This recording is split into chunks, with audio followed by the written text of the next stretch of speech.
Gold, trusted gold buyers. మీరు తాకట్టు పెట్టిన బంగారాన్ని విడిపించి ఈ రోజు ఉన్న మార్కెట్ ధరకు కొనబడను.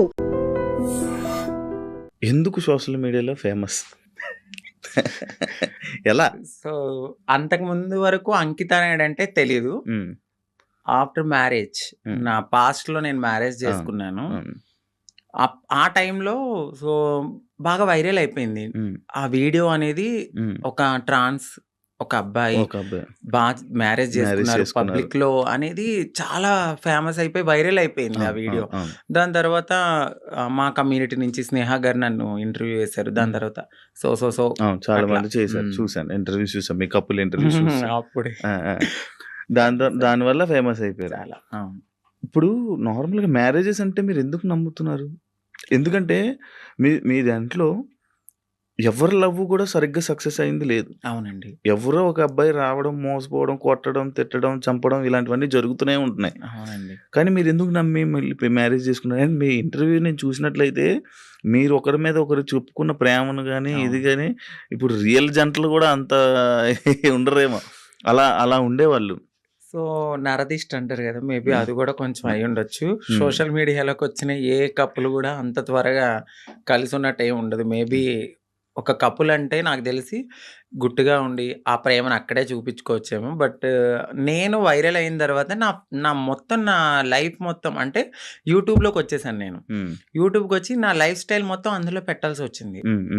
ఆ టైంలో ఏంటంటే ఏదో ఒక కంటెంట్ అనేది ఒక వీడియో రూపంలో నేను మెసేజ్ ఇవ్వడం అనేది జరిగింది. సో అదైతే కావాలని చేసింది కాదు, అంతే బాండింగ్ ఉండేది ఇద్దరి మధ్యన.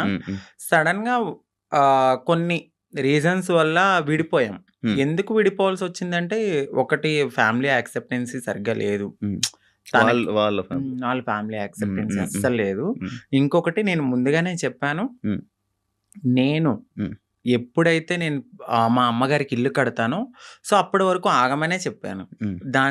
నేను అప్పటి వరకు నేను కొంచెం కష్టపడాలి. ఇప్పుడు నువ్వు వచ్చావు కదా అని నేను రాలేను, ఎందుకంటే ఎట్లానే అవుతుంది, ఆఫ్టర్ బ్రేకప్ అయిపోతుంది.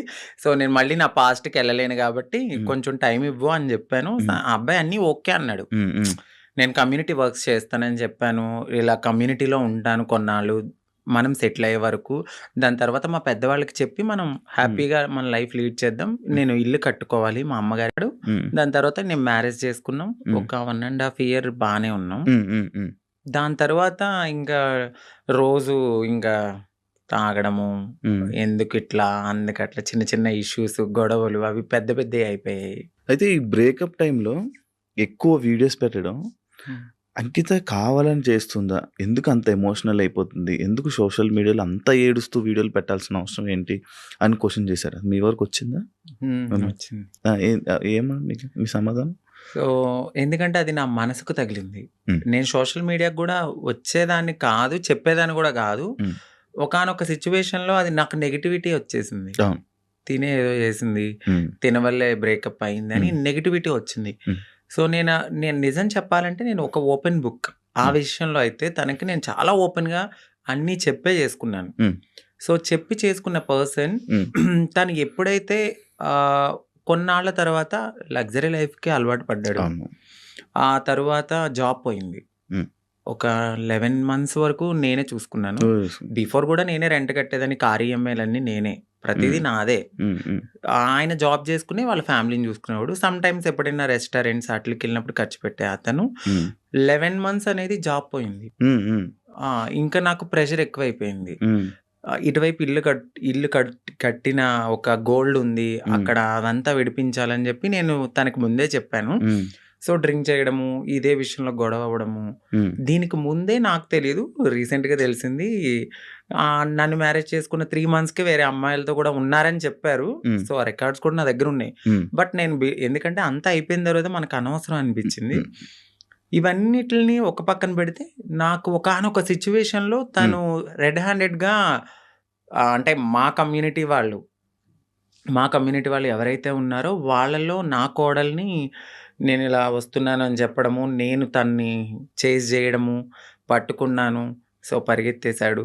ఇవన్నీ నేను చూసి నా మైండ్ అనేది ఒక్కసారిగా మాకు అవసరం లేదు, ఈ కమ్యూనిటీలో ట్రాన్స్లోనే ఉండాలి, మమ్మల్ని మేము ఎంత అందంగా మార్చుకున్నా వాళ్ళు కొన్నాళ్ళే ఉంటారు. సో వద్దు, సింగిల్గా ఉండడం బెటర్ అనిపించింది. దాని తర్వాత నేను సోషల్ మీడియాలో నేనే పోస్ట్ పెట్టాను.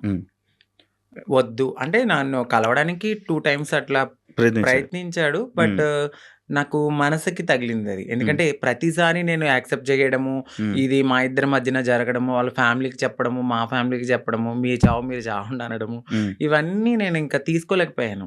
నేను మారింది నా కోసం, నా సెల్ఫ్ నేను ఆనందంగా ఉండడానికి. ఎందుకు దీంట్లోకి దూకానా? ఇంకొకటి, కమ్యూనిటీలో అందరికీ ఒక రోల్ మోడల్ అనుకున్నారు, ఇప్పుడున్న జనరేషన్లో ఇంత బాగా ఉంటున్నారా అని. సో నేను ఇప్పుడు కనుక నేను బ్రేక్ చేస్తే సొసైటీలో వీళ్ళంటూ సెట్ కారు, వీళ్ళకి పెళ్ళిళ్ళు సెట్ కావు అని అంటారని నాకు ముందే తెలుసు. దానికోసం కూడా నేను చాలా బాధపడుతూ అట్లానే ఉన్నాను. ఇవన్నీ చూసిన తర్వాత నాకు నేనే ఇన్స్టాగ్రామ్లో విడిపోతున్నామని చెప్పాను. చెప్పిన తర్వాత ఆపోజిట్ పర్సన్ కూడా ఎందుకు ఏంటి అని క్వశ్చన్ చేయడానికి నన్ను ప్రయత్నించలేదు. నేను వీడియోస్ డిలీట్ చేసేసాను. తను కూడా అప్పటికే వేరే అమ్మాయితో లవ్లో ఉన్నాడు. ఓకే. ఓకే. అలా బ్రేకప్ అయింది. సేమ్. అంటే నేను ఎన్నిసార్లు వద్దన్నా కావాలనుకున్న మనిషి ఒక్కసారిగా నేను వద్దు అన్నప్పుడు ఎందుకు బ్రేకప్ చెప్తారు? ఒక 1.5 yearలో చాలా గొడవలు అవుతాయి. ఇది మాకు అప్పుడు మేము విడిపోవడానికి కూడా చాలా చిన్న రీజనే. దానికి ముందు చాలా పెద్ద రీజన్స్ ఉన్నా మేము కలిసే ఉన్నాం. అప్పుడు కలవాలి అని ఒక పర్సన్ మన ముందు బతిమలాలిన మనిషి ఒక్కసారిగా ఎందుకు వదిలేసుకున్నాడు? బ్రేకప్ అంటే వదిలేసాడు. దానికి తనకి ఎక్కడో కనెక్ట్ అయ్యాడు, ఇక్కడ వదిలించుకోవాలనుకున్నారు. తను కూడా ఏం చేశారంటే అక్కడ అమ్మాయిని కనెక్ట్ అవ్వడానికి కమ్యూనిటీలో ఎవరితోనో రిలేషన్ కి పరిగెత్తినట్టుగా నన్ను నమ్మించాడు. సో అక్కడ నా మనసు బ్రేక్ అయిపోయింది. తర్వాత తెలిసింది ఇలా జరిగాయి కాదు. అప్పుడు మరి ఫేస్ మీద దెబ్బలు కొట్టడం అవన్నీ ఏవో ఉండే కదా, దెబ్బలు ఉండే ఫేస్ మీద, ఏవో దెబ్బలతో ఒక వీడియోస్ ఉండే, అవేంటి? అవి ఆయన కొట్టిందా లేకపోతే ఏం జరిగింది? అది ఇక్కడ దెబ్బలు తగిలింది అంత ఫేస్ సంథింగ్. ఆయన అయితే కొట్టలేదండి. సో అది అబద్ధము. ఇక్కడ దెబ్బ తగిలింది అనడానికి నేను అప్పుడు ప్రతిసారి మన ఐబ్రోస్ చేయించుకోవడానికి స్క్రబ్బింగ్కి వెళ్ళేదని. ఆ టైంలో నాకు అది రిఫ్లెక్ట్ అయింది అంతే. ఈ ఫేస్ ఇంత అందులో ఏడ్చి ఫుడ్ లేదు కానీ అది కొట్టింది, కొట్టేశారేమో, ఇబ్బంది పెట్టేశారేమో, ఇది అయిపోయిందేమో అని అనుకుండే. ఆయన ఏం కొట్టలేదు. మీకు అదే ఫస్ట్ లవ్? అంటే అదే ఫస్ట్ లవ్ అనుకోవచ్చు. అదే ఫస్ట్ లవ్. అంటే బిఫోర్ ఒక లవ్ ఉండేది, అది అక్కడ దాకా రాలేదు. అంటే ఇంకా ఇది లవ్ కామన్ అనిపించింది ఇంకా. కానీ పెళ్లి వరకు రావడం అనేది ఇదే ఫస్ట్ పెళ్లి. ఇప్పుడు ఇద్దరు అభిప్రాయాలు కలుస్తాయి, కలిసిన తర్వాత మాట్లాడుకున్న తర్వాత కొన్ని రోజులు ట్రావెల్ అయ్యాక ఓకే నీవు నాకు సెట్ అవ్వలేదు వదిలేసుకుందాం అనుకునేది ఒకలా ఉంటది. ఇటు పబ్లిక్ వచ్చేసి మనము కామన్ అయిపోతాం, వాళ్ళకి రోజు కనబడతాం. ఒక్కసారిగా పర్సన్ పక్కన లేకపోయేసరికి ఎందుకు అని వాళ్ళు క్వశ్చన్ చేయడం అనేది రైటే ఉంటది. సో ఇక్కడ దాకా ఆ పర్సన్ అయితే ఉన్నారు అంతే. కాదు అదే ఇందాక నేను ఒక పాయింట్ అడిగాను, ఏదైతే అబ్బాయిల దగ్గర నుంచి మనకి పూర్తి ప్రేమ దొరకదని తెలుసు, మీకు తెలుసండి. డబ్బుల గురించి వస్తారని తెలుసు. అవును. కానీ ఎందుకు నమ్మి దగ్గరికి తీసుకొని మోసపోయి మళ్ళీ ఏరడం? గొర్రె కసాయవాడిని ఎందుకు నమ్ముతుందంటే నేను ఏం క్వశ్చన్ చేయగలను. గడ్డు పెడతారు, తీసుకెళ్తారు, బాగా ఫుడ్ పెడతారు, తర్వాత వాళ్ళని చంపేస్తారు ఏది గొర్రెని. అలా అని చెప్పి ఆ గొర్రె వెళ్లకుండా ఉంటుందా? అయ్యో ఫుడ్ ఎందుకు పెడుతున్నాడో, ప్రేమగా పెడుతున్నాడో, తినడానికి వెళ్దాము, దానికి తెలీదు. తర్వాత నేనే బలైపోతాను, మమ్మల్ని తినడానికి వచ్చారు. సో మా లైఫ్ లో కూడా అట్లనే జరుగుతుంది తెలుసు. ఎందుకంటే తల్లిదండ్రుల ప్రేమ ఉండదు. ఫ్రెండ్స్తో ఎవరితోన్నా మాట్లాడినా కూడా తను ఎందుకు మారిపోయాడు కదా, అట్లా ఇట్లా నువ్వు ఎందుకు మాట్లాడుతున్నావు, నీకేమన్నా రేపొద్దున బ్యాడ్ రివ్యూ వస్తుందేమో అని చెప్పి ఫ్రెండ్స్ ఎక్కువ మాట్లాడరు, సొసైటీ యాక్సెప్ట్ చేయదు.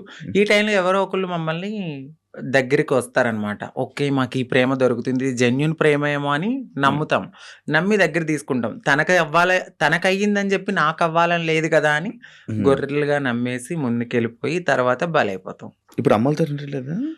అంటే హైదరాబాద్ లో నేనే ఉంటున్నాను, ఇంటి దగ్గర ఇల్లు కట్టాను. అక్కడ మమ్మీ వాళ్ళు ఫ్యామిలీ అంతా అక్కడే ఉంటారు. ఇప్పుడు ఎలా డబ్బులు?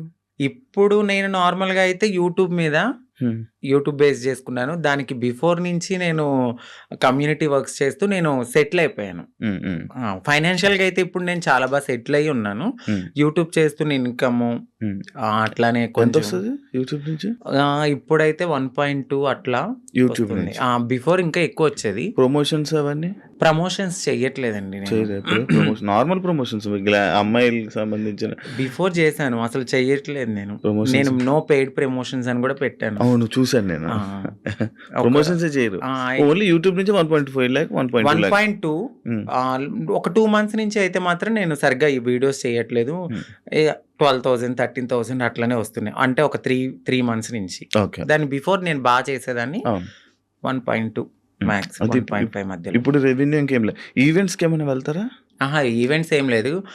ఇప్పుడు నేను షాప్ ఓపెనింగ్స్ అట్లా ఏదైనా జరిగినప్పుడు కొంచెం నాకు తెలిసిన వాళ్ళు విఐపీస్ కానీ వాళ్ళకి కానీ దిష్టి తీయడము, లేదంటే వాళ్ళ ఇంట్లో ఎవరైనా పుట్టారు అంటే బ్లెస్సింగ్స్ కానీ నన్నే పిలుస్తారు. అక్కడికి వెళ్ళినప్పుడు బాగానే ఇస్తారు. 51, ఓకే, 51, అంతే. 31. ఓకే, మొత్తం మంత్లీ ఓవరాల్ గా ఇప్పుడైతే నా ఇన్కమ్ 1.2 అంతే. అంతే ఇప్పుడు, మొత్తం అన్ని కలిపినా కూడా అంతే. అంతే, అంతకు మించి చెప్పట్లేదు లేదు సార్, అంతే అంతే. ఓకే, అంటే ఆ టైంలో నేను సేవింగ్స్ ఎక్కువ చేసేసాను బాగా. ఒకప్పుడు అంకిత నాయుడు వీడియోస్ చూస్తున్నప్పుడు అంటే లైక్ బిఫోర్ బ్రేకప్ కానీ బిఫోర్ ఇది కానీ ఫేస్ ఒకలా ఉండేది. ఇప్పుడు చాలా చేంజెస్ అయిపోయాయి. అవునండి.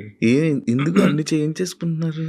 అంటే ఎందుకు చేయించుకున్నానంటే, నేను ఒక పుట్టడం అనేది అమ్మాయి తత్వంతో ఉన్న ఒక అబ్బాయిగా పుట్టాను.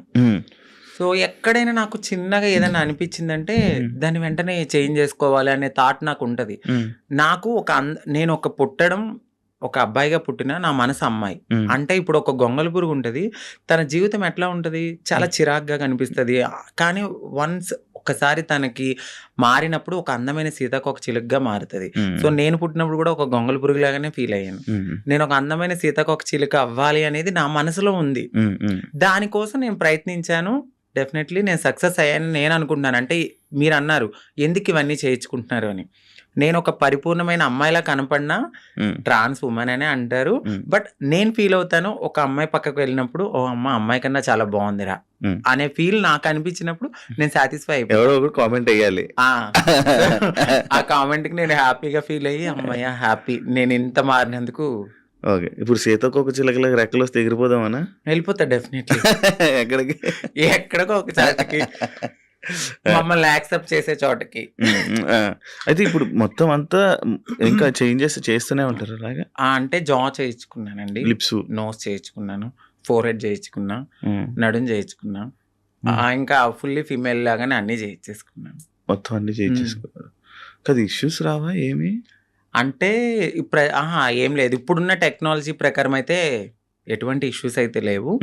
అది శృతి మించితే ఇప్పుడు నేను చేయించుకున్న దానికి ఓకే, ఇంకా ఎక్కువ మనము ఎనర్జీ ఎక్కువ తీసుకుని మన బాడీని వీక్ చేసేసుకుని ఫుడ్ అనేది ఎక్కువ బాగా తినకుండా ఇలా ఉంటే చాలా ప్రాబ్లమ్స్ అయితే ఉంటాయి. నార్మల్గా ఎక్కువ ప్రాబ్లమ్స్ ఎక్కువ వస్తుంటే ఏదో ఒక ఇష్యూ. అంటే ఒక మంచి డాక్టర్ దగ్గరికి వెళ్ళాలండి. అంటే డబ్బులు పోయినా కూడా ఒక మంచి డాక్టర్ని సజెస్ట్ చేసుకుంటూ ముందుకెళ్తే ఏం ప్రాబ్లమ్స్ రావు. బట్ అది కూడా ఎక్కువ బేర్ చేయరు ఎవరు. చాలా పెయిన్ఫుల్, అది చాలా నరకం. తాగడానికి ఉండదు, తినడానికి ఉండదు, గాలి పీల్చడానికి ఉండదు. ఇక చెప్పలేము ఆ బాధలన్నీ. ప్రియాంక నీ ఫ్రెండేనా? అవునండి. మాట్లాడతారా? మీ ఇద్దరు అనుకునే చేయించుకుంటుంటారా ఏదైనా? లేదండి. ఎందుకండి?